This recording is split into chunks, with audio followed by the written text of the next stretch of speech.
So today we're watching Failure to Launch by Eisenhart Productions, and I seen a little bit of this. It seemed really good, and we're gonna see what we think about it, and we'll go like that. So Until recently, live-action video game adaptations had a stigma of being pretty terrible. From the mid-90s to the late 2010s, there were a slew of terrible adaptations that failed with critics. I gotta say it right off the bat, as I'm just seeing the previews, I personally did not think that the Super Mario Brothers movies was horrible. I don't know how old this dude is. I'm 35. I saw the movie in the 90s. Like, how are you to say it's horrible, dude? We were playing Nintendo, like normal Nintendo. You know what I mean? I remember playing Atari. So, like, to say that something's horrible with the graphics that we had back then, I feel like it's kind of elitist and it's like very, I don't know, dude. It's like very nowadays thinking. Like, everyone thinks that they could have made something better all of a sudden. You know what I mean? But you wouldn't have made anything because you would have never even thought of the idea. So, like, and what the games were, to even see Mario in anything besides fucking 1D or whatever, how it was, dude. Like, come on, man. I was alive when we went from Nintendo to Super Nintendo, and so on and so forth, dude. So, like, I don't know. When people say certain things about certain games, it's like you don't remember. You don't remember what normal PlayStation was. It wasn't. Oh, it was amazing for the time. You know what I mean? So these movies were amazing for the time. You know what I mean? These are the same kind of people who complain about movies. It's like the reason the Halo show got canceled, which is a whole nother tangent. Anyways, I'm fucking a minute in. Fans and general audiences. It gave birth to the term video game movie curse, because every time a studio tried to launch a franchise based on a popular video game, it always blew up in their faces. Luckily, in the modern age, Hollywood has finally figured out how to adapt these stories, as we've seen some great adaptations in both film and television. However, the remnants and memories of these video game movies Yeah, Fallout 76 TV show was a shit. I'm not gonna fake it there. You know what I mean? And the Mario movie and stuff was cool, but I don't think it made this bad. Like, that was dope for the time. Like, I don't think they could have animated any better unless you turned it into like the normal Disney shit. still exist, and the graveyard of abandoned properties still linger in the hearts of many. A prime example of this type of film is 2016's Warcraft. Here we go, So I boys. wanted That's to what we're here for. The World of Warcraft movie. I'm gonna go ahead and push myself down a little bit, and 'cause that's what we're here for, man. I'm here for WoW. We're here for that, okay? We're here for WoW because we're trying to see what's going on with that. Let's go, baby. Just gotta move over as much as possible. Yeah, all right. What we say? About right there, right there. That's pretty good. That's pretty good. Yeah. Okay. revisit this movie to try and understand where it all went wrong and why this film failed to launch the franchise it was supposed to. I want to say something again. Obviously, this is how you're supposed to do these shits. It didn't do as well we thought it was gonna do in North America, but it did do really well overseas. So I'm thinking that they actually could have made another movie. They should have came with a better storyline, but it could come with another movie. You know what I mean? That most definitely can.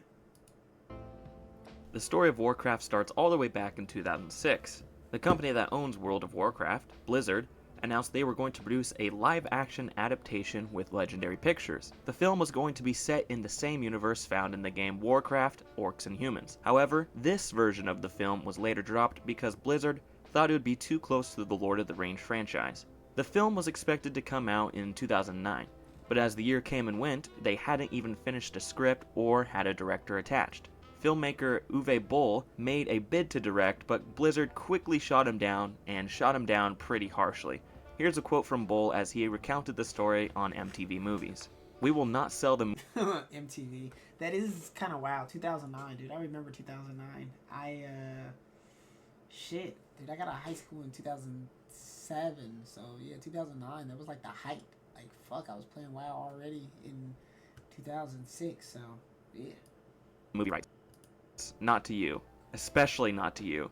Because it's such a big online game success, maybe a bad movie would destroy that ongoing income." Facts, dude. It was such a big game, dude. I remember playing at Gamer Lounges, paying like $3 an hour. I'd have like I don't know, maybe $20 for the whole week at school, and I would be wasting most of it like sitting at the gamer lounge, which was stupid because I had my Dell at home. Yeah, I know, right? A Dell. It was a computer. So only this you could run WoW perfectly fine off of it. Like back then, you literally played on toasters. What the company has with it. This response seems pretty harsh, but if you know anything about Uwe Boll, then you know it's deserved. Sam Raimi was attached to direct, but he had to leave the project because he was busy making Oz the Great and Powerful. When Damn, Sam Raimi. That would have been a good, solid director. Blizzard wanted to go into production. Raimi was replaced by Duncan Jones early in 2013, and once he was aboard, he immediately got to work rewriting the script. Jones reportedly changed about 50% of the script so that it didn't fall into the stale fantasy trope of humans being the good guys and orcs being the bad guys. At the 2013 Comic-Con, a concept Even though that's low-key how all the Alliance feels or felt or whatever, you know what I mean? trailer was presented, and Jones announced that the film was going into production in 2014. Travis Fimmel was cast to play the lead role, and the rest of the cast was The armor was so fucking good, man. And I think the casting was on point, too. You know, even Gamora, which was kind of strange or whatever, like, but, you know, whatever, like, but, dude, the armor was fucking crazy. filled with the talents of Ben Foster, Paula Patton, Dominic Cooper, and Tony Kebbell. Principal photography kicked off in January of 2014 and lasted 4 months, while post-production lasted a whopping 20 months due to the heavy special effects needed for the film. The score was done by the GOAT, Ramin Djawadi, and is one of the highlights of the film. For the most part, there weren't any major problems during production. However, the making of this film was hard on the director Duncan Jones, as right when he was attached to the project, his wife had just been diagnosed with breast cancer. Additionally, Duncan Jones' father, David Bowie, tragically passed away just a couple months before the film. Wait, no way. Dude's dad is David Bowie? Crazy. What? Film's release from cancer. As Jones noted in an article by the New York Times, "My film started and ended with cancer, but he persevered and completed his film." The film was originally set to come out on December 18th of 2015, but that date coincided with the release of Star Wars The Force Awakens, so it was pushed back to June 10th of 2016. Jeez, that's a big pushback. But yeah, that's fucking smart. Don't go against Star Wars, like, for real. Probably not the best time. Instead. After over a decade, the long-awaited Warcraft film. This movie's budget was $160 million, so that means it would need to gross around $450 to $500 million in order to break even. Damn, so 160 million. So to break even, you have to gross 3 times that or whatever. I'm pretty sure that it did that. I think that it. Let's see what it did. I'm pretty sure that it grossed more than that. And I mean, dude, a lot of people bought DVDs back then, and a lot of people started streaming it later. Let's see, World of Warcraft movie. Dude, it has such shitty reviews, but I thought it was dope. Look, it's on Netflix. It's on Netflix. It's on YouTube, etc., etc. Yeah, I watched it on there. Okay, so the budget was 160. The box office was 139 million. Okay, but how much is it made now? Okay, so the box office is at let's say 440 million, right? Movie made how much to date? Let's see. Sorry about that. I need to reactivate the camera mode to date. That's the box office. We need to know how much it made to date with streaming, right? Because shit streams now. Okay, $110 million marketing. Okay, how much overheated? Oh, fuck.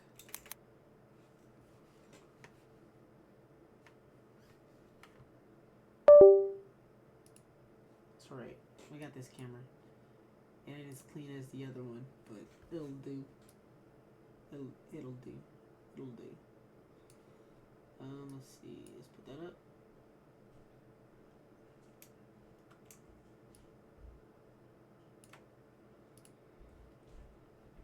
Let's see. How much streaming?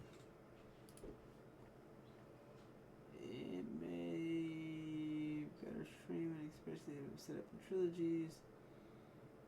The film gross person. Okay. Yeah, I don't actually know how to look that up, I guess. I would go to Reddit, but it's going to be a bunch of crap, so...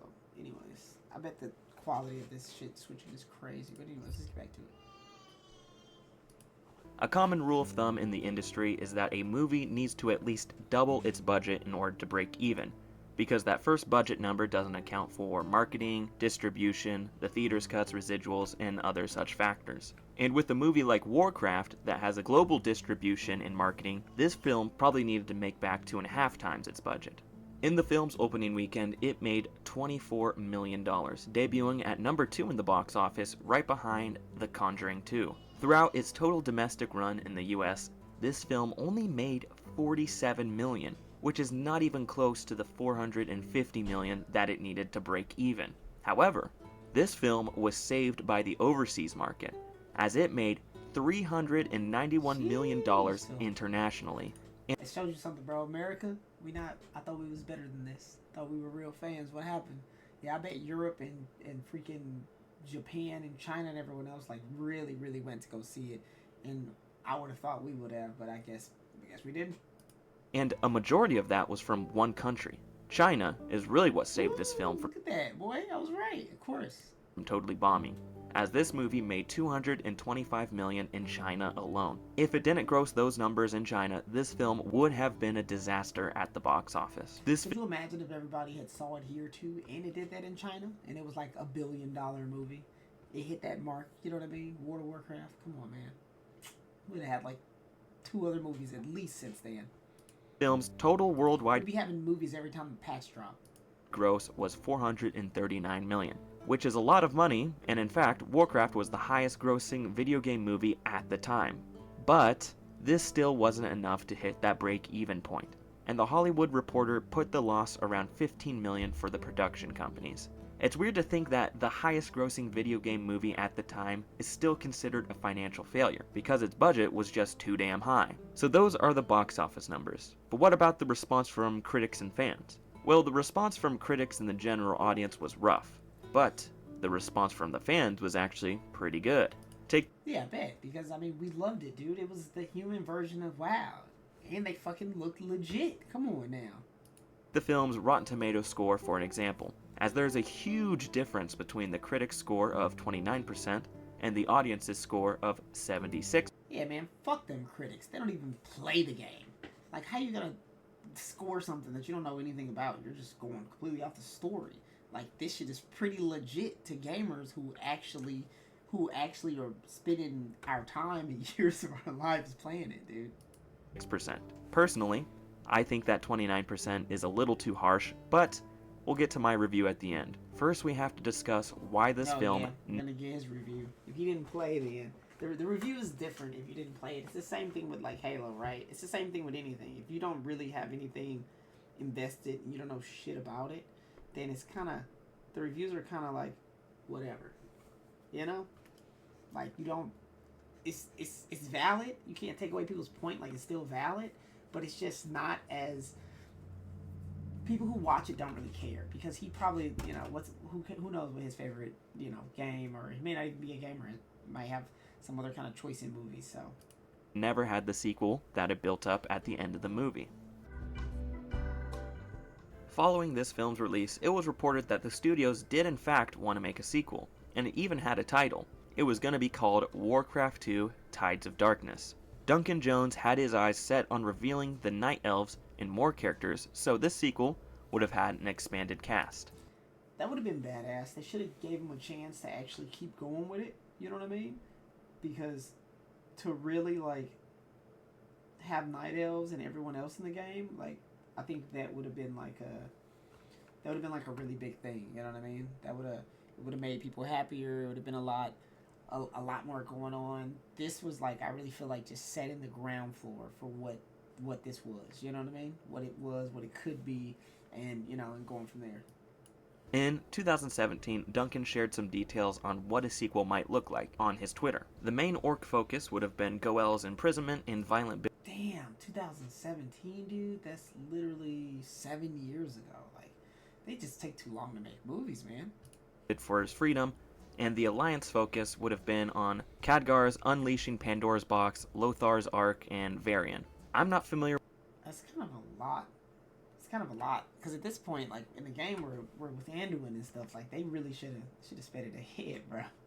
With the games, but I'm assuming these teases mean something for the fans of the series. Ah, there it goes. There it goes. He doesn't know any of them. I mean, I think the real thing would have been Arthas. To tell Arthas' story would have been like that'd have been wild because that's like a big setup too. But I mean, I see what he's talking about though. It makes sense. There wasn't any more news on Warcraft 2 until 2018, when Duncan Jones replied to a tweet and said that the likelihood of a sequel doesn't look good. And in an interview with Joe Blow the same year, Jones had this to say when asked about a sequel. No one really knows why or if a sequel will get made at this point, and I think no one is kind of ready to pull the trigger one way or the other. I mean, this is actually, I think, like a really good time probably to like pitch the idea, right? I would imagine because I mean, right now, Windows, Microsoft just purchased it, so like holler at Bill Gates and see like, hey man, like you got that money. Also when you're doing it, tell him to bring another streaming service, dude. The fact that he got rid of Mixer was kind of stupid, and sold it to Facebook. Like, make another service. You got the money, make another service. Why you doing that? Make another Warcraft movie. Give the people what they want. You build toilets in Africa, which is great. You know what I mean? So they can drink the water that they shit in, and it like refreshes whatever. That's awesome. I think that's awesome. But let us get another Warcraft movie. I think that'd be really awesome too. One of the things you'll probably notice or be aware of with the Anyways, let's go. Fired. You don't get fired for saying no. You get fired for saying yes. And with a Warcraft sequel, no one wants to pull the trigger. However, in 2020, there were rumors that another World of Warcraft film was in development at Legendary Pictures, but it was uncertain whether it would be a direct sequel or a reboot. Although now it's been 4 years since that report and we still haven't heard any more news. I have a feeling if this new World of Warcraft movie ever gets out of development hell, then it will certainly be a reboot. I find it very unlikely that they would make a sequel to a film that didn't do the best domestic numbers nearly a decade after the movie came out. And a sequel to Warcraft is just too big of a gamble for studio executives to throw money at, given how big the budget to the first film was. I could see a reboot, and given the success of other video game properties we've seen as of late, maybe this reboot could even be a streaming series. But no matter what happens to this property in the future, I'm 99%. I think that's a really good idea. It's a really good idea to make it a streaming series. I think it's probably going to cost a lot less money. Probably won't cost $160 million. Or even if it does, you have 10 episodes instead of one big movie. So at least people will probably watch those enough where they can make their money back somehow. I mean, for surely everybody who plays is going to watch it, and people who don't play, who've thought about playing, are going to watch it. So I think that's actually a really, really smart idea. Like, for real. Kudos to him. Like, because we're in the age of streaming now. Back then, when the movie came out, it was like Redbox days or something. So Certain we will not be getting a sequel to 2016's Warcraft. Spoilers for this film ahead in case you haven't seen this film already. Also, I have never played the games before, so this review is from the point of view. There you go, right there. He never played the games, so he doesn't actually know. He didn't really badmouth it too much, but he doesn't really know. It's a different kind of feeling, a different kind of nostalgia, a different kind of to it, When you play the games, when you've been on WoW for a decade, there's a different feeling seeing it come to life. You almost feel like you're a part of it, like you're in it, and like that's you. That's the the nice aspect of seeing other human beings play parts. Of someone who has no familiarity with the source material. As I stated earlier, I don't think this film is as bad as everyone makes it out to be. It's still not a good movie. What? No, good movie. I've watched it probably 60 times. Okay? It ain't bad. I think it's pretty damn decent.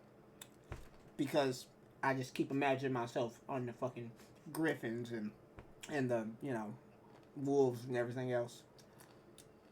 but it's not terrible. Warcraft is below average in my opinion, as there's a lot of cool things. It's a little above average. Come on now, below average. Like, come on, man. Like, did you see Stormwind? Like, take a look at Stormwind, dude. Like, where is it at? We just saw Stormwind a second ago. Stormwind was looking real. Like, let's look at that. But it's not terrible. Come on, bro. That's legit. This is Stormwind. Look at this shit. See that? That's Mage Tower. That's fucking where the king is. You know what I mean? It's where the horde try to raid. This is all Stormwind, bro. Look at that shit. That's hell yeah, bro. This shit is very accurate. Look at that. Harbor. Oh man. Oh, we need some ships. Oh, this shit is legit. Legit as hell, bro. Warcraft is below average in my opinion, as there's a lot of cool things going on in this movie. Karazhan? Come on. Come on. But it's all ruined by some rushed and sloppy execution. Those are the two words that can best describe this movie. Sloppy and rushed. This is very evident in the third act of the movie, as there is some questionable editing. It did feel rushed. I'll give him that. It felt rushed. Parts that felt a little sloppy. Could have been cleaner. Story could have been clearer. But all in all, dude, I'd give it like a 7. You know what I mean? Like a solid 7. Maybe a 7.5 because I love World of Warcraft. It's a high score. You know, 7.5. It's like a C? C plus? Choices and some questionable CGI. Almost a B. Shit. B minus maybe. For the most part, the CGI in this movie is alright, as I think it fits the world this movie is trying to portray. But not all of it is going to work, and certainly some of it at the end looks a bit off. There's so much CGI in this film that you could almost call it an animated movie. That's probably why the budget for this film was just so damn huge, because all the orcs are fully CGI. And it's not like these orcs are minor characters either. A lot of them are main characters that have a fair amount of screen time. But the weird part about these CGI orc characters is that they are more interesting than the human characters. Tony Kebbell gives the best performance in this movie, and he's fully CGI. Durotan was my favorite character, and the one that I think had the most interesting journey. The main character was very boring and dull in comparison, as his character arc is very cliche and by the numbers. I like the concept of Khadgar's character, but I personally did not like the performance by Ben Schnetzer. I thought Khadgar was actually pretty decent. I thought Khadgar was pretty decent. I thought everybody's shit was pretty decent, honestly. Like, everybody, like, I think Medivh was, like, probably one of the best characters. Medivh and Gul'dan, they're probably two of the best characters in the game. Maybe Ren, I don't know. I found the main villain pretty interesting, but we never got any conclusion to his story. Obviously, this there's no fucking conclusion. It's Gul'dan. That motherfucker's still alive, bro. Is because he was supposed to be in the sequel, but since that sequel will probably never happen, that means this movie feels very incomplete. The Guardians arc throughout the story was fun. It's the beginning, bro. It's just the beginning. The game goes on forever. We've been playing this shit for like... How long have we been playing it for? It's, my computer's the 2024. It's 2024. I've been playing the game since 2006 or something like that. Early 2006. So, bro, I'm at like 18 years or something like that. 18 years in the game. Is that right? 18 years? Yep. I guess so, right? 4 plus 10 is 14. Plus another 4. Yep. 18 years, bro. So. Can't die already. Too much storage. Fun to watch, even though you could see the twist coming from a mile away. But even with all its flaws, I would still call it an enjoyable watch. It's certainly not boring like the Assassin's Creed movie, as there's always something going on. I never watched that. I never watched the Assassin's Creed movie. I also never really played Assassin's Creed games. So, that's probably why I didn't watch the movie, but I think about it. My cousin watched it. I think he thought it was good, so I might have to check it out. Maybe I'll watch it and then I'll go play a game. I didn't play fucking The Last of Us. I didn't play The Last of Us. I watched the TV show.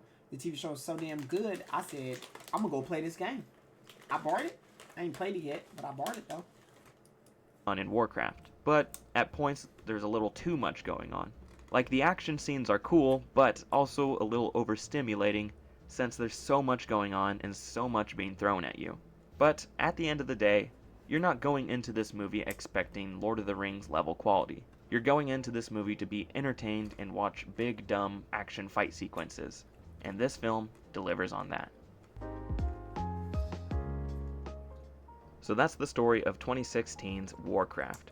It's a movie that was almost a complete flop, but was saved by the overseas market. It had potential to launch a huge new film franchise, but the poor reviews coupled with the overinflated budget and the film's underperformance at the box office means we may never get to see that sequel. But what are your thoughts on the film? Do you like it? Hate it? Do you think it deserved a sequel? I'd love to hear your thoughts in the comments below. This has been Tom from Eisenhower Productions, and thank you so much for watching. See you next week. So yeah, Tom, I'm gonna go ahead and subscribe. Stupid opinions by a stupid guy. I respect that, bro. That makes me respect it even more. Because I'm also stupid. And I also have stupid opinions. Because they're my own opinions. And I don't care if other people share them or not. But I liked it. I hope that we do get a sequel. I think if a sequel drops and it does really well, it'll revamp the game again. I think people will want to play War Within even more. I think they'll want to play classic. They'll want to explore. So I hope that hope we get that and we can see what happens. So, but anyways, I appreciate you guys sticking it through with me. I've been in this motherfucker for 30 minutes. I guess I'm just gonna be doing longer videos like that. Videos are gonna be like 20, 15, 20, 25 minutes, whatever. Because it's a reaction channel now, so this is what it is. And if you want to check out my gaming, remember Caliwave GG. It'll be the about me or whatever on there. So yeah, I appreciate it. Peace.